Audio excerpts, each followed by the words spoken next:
ओम शांति। 7 दिसंबर 2021। बाबा के महावाक्य। मीठे बच्चे, दिल वाला बाप आया है तुम बच्चों की दिल लेने, इसलिए साफ दिल बनो। प्रश्न: सतयुगी पद का मदार मुख्य किस बात पर है? उत्तर: पवित्रता पर। मुख्य है ही पवित्रता। सेंटर पर जो आते हैं उनको समझाना है, अगर पवित्र नहीं बनेंगे तो नॉलेज बुद्धि में ठहर नहीं सकती। योग सीखते सीखते अगर पतित बन गए तो सब कुछ मिट्टी में मिल जाएगा। अगर कोई पवित्र नहीं रह सकते तो भले क्लास में ना आए, परवाह नहीं करनी है। जो जितना पढ़ेंगे पवित्र बनेंगे, उतना धनवान बनेंगे। गीत। आखिर वह दिन आया आज। ओम शांति। रूहानी बच्चे जानते हैं कि अभी वह दिन फिर आया है। कौन सा? यह तो सिर्फ तुम बच्चे ही जानते हो कि भारत में फिर से स्वर्ग के आदि सनातन देवी देवता धर्म की स्थापना हो रही है, अर्थात लक्ष्मी नारायण का राज्य स्थापन हो रहा है। तो बच्चों को कितनी खुशी होनी चाहिए। जिस पतित पावन बाप को हम पुकारते हैं वह आया हुआ है। वही लिबरेटर गाइड है अथवा दुख हरता सुख करता है। एक बार लिबरेट किया फिर फंसे कैसे, यह किसको भी पता नहीं। ऐसे पत्थर बुद्धि मनुष्यों को समझाने में कितनी मेहनत लगती है। ड्यूटी भी देखो कैसी रखी है। मूत पलीती कपड़ों को आकर साफ करो। आत्मा और शरीर दोनों पवित्र तो देवताओं के ही हैं। रावण राज्य में शरीर तो किसका पवित्र हो न सके, शरीर तो पतित है ही। इन सब बातों को कोई जानते ही नहीं। करके आत्मा कुछ पवित्र है तो प्रभाव निकलता है, परंतु फिर भी पतित तो बनना ही है ना। बेहद का बाप पतित पावन आकर कहते हैं, यह 5 विकार शैतान हैं, इनको छोड़ो। अगर मेरी नहीं मानेंगे तो तुमको धर्मराज तंग करेंगे। तुम ऑलमाइटी अथॉरिटी का कहना नहीं मानते हो तो धर्मराज बहुत कड़ी सजा देंगे। बाप आया है पावन बनाने। तुम जानते हो हम ही पावन देवी देवता थे, अब हम पतित बने हैं, तो अब फट से वह छोड़ देना चाहिए। देह अभिमान भी शैतान की मत है, वह भी छोड़ना पड़े। पहले नंबर का जो विकार है वह भी छोड़ना पड़े। वह दिन भी आएगा जो बाप के साथ इस सभा में कोई पतित बैठ नहीं सकता, किसको भी अलाउ नहीं करेंगे। मूत पलीती को निकालो बाहर, इंद्र सभा में आने नहीं देंगे। फिर भल कोई कितना भी करोड़पति हो व क्या हो, सभा में आ न सके। बाहर में भल उनको समझाया जाता है, परंतु बाप की सभा में अलाउ नहीं किया जाता है। अभी अलाउ किया जाता है भीति के लिए, फिर नहीं। अभी भी बाबा सुनते हैं, कोई पतित आकर बैठे हैं तो बाबा को अच्छा नहीं लगता है। ऐसे बहुत हैं जो छिपकर आकर बैठते हैं। ऐसे ऐसे को बहुत सजा खानी पड़ेगी। मंदिरों टिकाणों में स्नान करने जाते हैं, बिगर स्नान कोई जाते नहीं होंगे। वह है स्थूल स्नान, यह है ज्ञान स्नान। इससे भी शुद्ध होना पड़े। कोई मांसाहारी भी आ नहीं सकते। जब समय आएगा तो बाबा स्ट्रिक्ट हो जाएगा। दुनिया में देखो भक्ति का कितना जोर है। जो अधिक शास्त्र पढ़ते हैं वह शास्त्री का लक़ब लेते हैं। तुम अब संस्कृत आदि सीखकर क्या करेंगे? अब बाप तो कहते हैं कि सब कुछ भूल जाओ। सिर्फ एक बाप को याद करो तो तुम पवित्र बन विष्णुपुरी के मालिक बन जाएंगे। जब इस बात को अच्छी रीति समझ जाएंगे तो यह शास्त्र आदि सब भूल जाएंगे। यह जो पढ़ाई पढ़कर बैरिस्टर आदि बनते हैं, उन सब से ऊंच पढ़ाई यह है।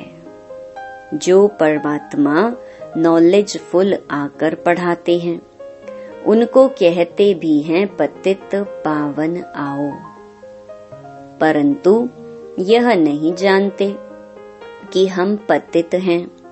बाबा तो यह समझाते रहते हैं। सतयुग को कहते हैं राम राज्य, कलयुग को कहते हैं रावण राज्य। इस समय सब पतित हैं। पावन देवी देवताएं तो मंदिरों में पूजे जाते हैं और उनके आगे पतित जाकर माथा टेकते हैं। इससे सिद्ध हुआ कि वह पवित्रता में सबसे ऊंचे हैं, सन्यासियों से भी ऊंचे हैं। सन्यासियों का मंदिर थोड़े ही बनता है। अब जब तमो प्रधान भक्ति में चले गए हैं, तब फिर उनका चित्र रखते हैं। उसको कहा जाता है तमो प्रधान भक्ति। मनुष्यों की पूजा, 5 तत्वों की पूजा। जब सतो प्रधान भक्ति थी तो एक की पूजा होती थी। उसको कहा जाता है अव्यभिचारी भक्ति। देवताओं को भी ऐसा उसने ही बनाया है, तो पूजा भी होनी चाहिए एक की। परंतु यह भी ड्रामा बना हुआ है। सतो प्रधान सतो रजो तमो में आना ही है। यहाँ भी ऐसे हैं। कोई सतो प्रधान बन जाते हैं, कोई सतो, कोई रजो, कोई तमो। सतयुग में फर्स्ट क्लास सफाई रहती है। वहाँ शरीर का तो कोई मूल्य रहता नहीं। बिजली पर रखा और खलास। ऐसे नहीं हड्डियां कोई नदी आदि में डालेंगे। ऐसे भी नहीं शरीर को कहाँ उठाकर ले जाएंगे। यह तकलीफ की बात होती नहीं। बिजली में डाला खलास। यहाँ शरीर के पिछाड़ी कितना मनुष्य रोते हैं, याद करते हैं, ब्राह्मण खिलाते हैं। वहाँ यह कोई भी बात नहीं होगी। बुद्धि से काम लेना होता है। वहाँ क्या क्या होगा। स्वर्ग तो फिर क्या, यह है ही नरक झूठ खंड। तब गाया हुआ है झूठी काया झूठी माया, झूठा सब संसार। गवर्नमेंट कहती है गौ कोस बंद करो। उन्हों को लिखना चाहिए, पहला यह कोस है बड़ा भारी, 1-2 पर काम कटारी चलाना, यह कोस बंद करो। यह काम महाशत्रु है, आदि मध्य अंत दुख देती हैं, उस पर जीत पहनो। तुम पवित्र बनो तो पवित्र दुनिया के मालिक बनेंगे। वहाँ देवताओं का न्यू ब्लड है, वह कहते हैं बच्चों का न्यू ब्लड है, परंतु यहाँ नया ब्लड कहाँ से आया? यहाँ पुराना ब्लड है। सतयुग में जब नया शरीर मिलेगा तब नया ब्लड भी होगा। यह शरीर भी पुराना तो ब्लड भी पुराना। अब इनको छोड़ना है और पावन बनना है। सो तो बाप के सिवाय कोई बना न सके। सबका धर्म अलग अलग है और हरेक को अपने धर्म का शास्त्र पढ़ना है। संस्कृत में मुख्य है गीता। बाबा कहते हैं मैं संस्कृत थोड़ी सिखाता हूँ, जो भाषा यह ब्रह्मा जानता है मैं उसमें ही समझाऊंगा। मैं अगर संस्कृत में सुनाऊं तो यह बच्चे कैसे समझें? यह कोई देवताओं की भाषा नहीं है। कभी कभी बच्चियां आकर वहाँ की भाषा बतलाती हैं। यह भाषाएं सीखने से शरीर निर्वाह अर्थ कोई लाख कोई करोड़ कमाते हैं। यहाँ तुम कितनी कमाई कर रहे हो? तुम जानते हो सतयुग में हम महाराजा महारानी बनेंगे। जितना जास्ती पढ़ेंगे उतना जास्ती धनवान बनेंगे। गरीब और साहूकार में फर्क तो रहता है ना। सारा मदार है पवित्रता पर। सेंटर पर जो आते हैं उनको समझाना है, अगर पवित्र नहीं बनेंगे तो नॉलेज बुद्धि में ठहरेगी नहीं। 5-7 रोज आकर फिर पतित बने तो नॉलेज खत्म। योग सीखते सीखते अगर पतित बने तो सब कुछ मिट्टी में मिल जाएगा। अगर कोई पवित्र नहीं बन सकता है तो भले ना आओ, परवाह थोड़ी ही रखनी चाहिए। जन्म जन्मांतर के पापों का बोझा सिर पर है, सो बिगर याद के कैसे उतरेगा। गाया भी हुआ है सेकंड में जीवन मुक्ति। जो बाप कहे सो करना है। सारी दुनिया बुलाती तो है, हे पतित पावन आओ। हम पतित हैं परंतु पावन कोई बनते ही नहीं हैं। तो वापस भी कोई जा नहीं सकते। वे लोग ब्रह्म को परमात्मा समझ याद करते हैं। यह ज्ञान ही किसको नहीं तो परमात्मा क्या है। ब्रह्म कोई परमात्मा नहीं है, ना ब्रह्म में कोई लीन हो सकता है। फिर भी पुनर्जन्म में तो सबको आना ही है, क्योंकि आत्मा अविनाशी है। वह समझते हैं बुद्ध वापस चला गया, परंतु उसने जो स्थापना की तो जरूर पालना भी करेंगे, नहीं तो पालना तब कौन करेंगे। वह वापस कैसे जा सकते हैं। तुम ऐसे थोड़ी कहते हो कि हम मुक्ति में जाकर बैठ जाएं। तुम जानते हो हम अपना धर्म स्थापन कर रहे हैं, फिर पालना भी करेंगे।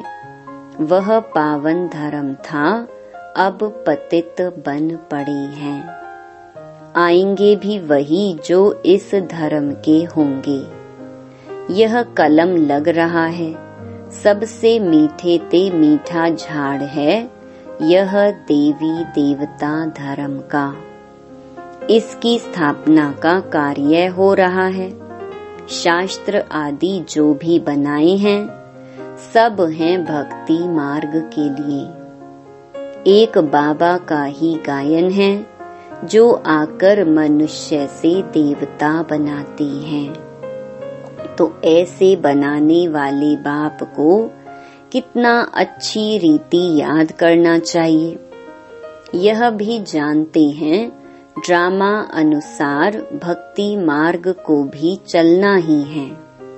वास्तव में सर्व का सद्गति दाता एक है, तो पूजा भी एक की करनी चाहिए। देवी देवता जो सतो प्रधान थे, वह 84 जन्म भोग कर तमो प्रधान बने हैं। अब फिर सतो प्रधान बनना है। सो सिवाय बाबा की याद के बन ना सके। न किसी में बनाने की ताकत है सिवाय बाप के। याद भी एक को ही करना है, यह है अव्यभिचारी याद। अनेकों को याद करना, यह है व्यभिचारीपना। सबकी आत्मा जानती है कि शिव हमारा बाबा है, इसलिए सब तरफ जहाँ भी देखो शिव को पूजते हैं। देवी देवताओं के आगे भी शिव को रखा है। वास्तव में देवताएं तो पूजा करते नहीं हैं। गायन भी है, दुख में सिमरन सब करें, सुख में करे न कोई। फिर देवताएं पूजा कैसे करेंगे? वह है रॉन्ग। झूठी महिमा थोड़ी ही दिखानी चाहिए। शिव बाबा को जानते ही कहाँ हैं जो याद करें, तो वह चित्र उठा देना चाहिए। बाकी पूजा करने वाले सिंगल ताज वाले दिखाने चाहिए। साधु संत किसको भी लाइट का ताज नहीं है, इसलिए ब्राह्मणों को भी लाइट का ताज नहीं दिखा सकते हैं। जिनका ज्ञान तरफ पूरा ध्यान होगा, वह करेक्शन भी करते रहेंगे। अभूल तो कोई बना नहीं है, भूलें होती ही रहती हैं। त्रिमूर्ति का चित्र कितना अच्छा है। यह बाप, यह दादा। बाबा कहते हैं, तुम मुझे याद करो तो यह बन जाएंगे। देही अभिमानी बनना है। आत्मा कहती है, मेरा सिवाय एक बाप के और किसी में ममत्व नहीं है। हम यहाँ रहते भी शांति धाम और सुख धाम को याद करते हैं। अभी दुख धाम को छोड़ना है, परंतु जब तक हमारा नया घर तैयार हो जाए, तब तक पुराने घर में रहना है। नए घर में जाने लायक बनना है। आत्मा पवित्र बन जाएगी तो फिर घर चली जाएगी। कितना सहज है। मूल बात है ही यह समझने की कि परमात्मा कौन है और यह दादा कौन है। बाप इन द्वारा वर्षा देते हैं। बाबा कहते हैं, बच्चे मन मना भव, मुझे याद करो तो तुम पावन देवता बन जाएंगे सतयुग में। बाकी सब उस समय मुक्ति धाम में रहते हैं। सभी आत्माओं को शांति धाम में ले जाने वाला बाप ही है कितना सहज। बच्चों को बहुत खुशी होनी चाहिए। दिल बड़ी साफ होनी चाहिए। कहा जाता, दिल साफ तो मुराद हासिल। दिल आत्मा में है। सच्चा दिलवर आत्माओं का बाप है। दिल लेने वाला, दिल वाला बाप को कहा जाता है। वह आते ही हैं सबकी दिल लेने के लिए। सभी की संगम पर आकर दिल लेते हैं। आत्माओं की दिल लेने वाला परमात्मा, मनुष्यों की दिल लेने वाले मनुष्य। रावण राज्य में सब एक दो की दिल को खराब करने वाले हैं। तुम बच्चों को कल्प पहले भी इस त्रिमूर्ति के चित्र पर समझाया है। तब तो अभी भी निकला है ना, तो जरूर समझाना पड़ेगा। अभी कितने चित्र निकले हैं समझाने के लिए। सीढ़ी कितनी अच्छी है, फिर भी समझते नहीं। अरे भारतवासी, तुमने ही 84 जन्म लिए हैं, यह अभी अंतिम जन्म है। हम तो शुभ बोलते हैं, तुम ऐसे क्यों कहते हो कि हमने 84 जन्म नहीं लिए हैं? तो तुम स्वर्ग में आएंगे नहीं, फिर भी नरक में आएंगे। स्वर्ग में आने चाहते ही नहीं हैं। भारत ही स्वर्ग बनना है, यह तो हिसाब है समझने का। महारथी अच्छी तरह समझा सकते हैं। सर्विस करने का उल्लास रखना चाहिए। हम जाकर किसको दान दें? धन होगा ही नहीं तो दान देने का ख्याल भी नहीं आएगा।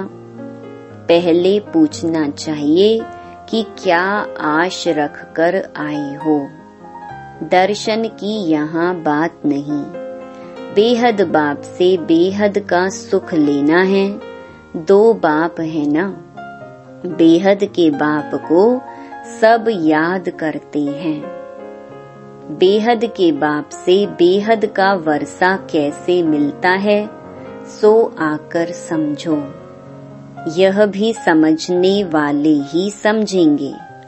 राजाई लेने वाला होगा तो फट समझ जाएगा। यह तो बाप कहते हैं, घर बैठे काम काज करते सिर्फ बाबा को याद करो तो याद करने से ही पाप मिट जाएंगे। अच्छा, मीठे मीठे सिकिलधे बच्चों प्रति माता पिता बाप दादा का याद प्यार और गुड मॉर्निंग। रूहानी बाप की रूहानी बच्चों को नमस्ते। धारणा के लिए मुख्य सार। पहला, कभी भी 1-2 की दिल खराब नहीं करनी है। सर्विस करने का उल्लास रखना है। ज्ञान धन है तो दान जरूर करना है। दूसरा, नए घर में चलने के लिए स्वयं को लायक बनाना है। आत्मा को याद के बल से पावन बनाना है। वरदान, स्वस्थिति द्वारा सर्व परिस्थितियों को पार करने वाले निराकारी अलंकारी भव। जो अलंकारी हैं वे कभी देह अहंकारी नहीं बन सकते। निराकारी और अलंकारी रहना, यही है मन मना भव मध्याजी भव। जब ऐसी स्वस्थिति में सदा स्थित रहते तो सर्व परिस्थितियों को सहज ही पार कर लेते। इससे अनेक पुराने स्वभाव समाप्त हो जाते हैं। स्व में आत्मा का भाव देखने से भाव स्वभाव की बातें समाप्त हो जाती हैं और सामना करने की सर्व शक्तियां स्वयं में आ जाती हैं। स्लोगन, संकल्प का एक कदम आपका तो सहयोग के 1000 कदम बाप के। ओम शांति।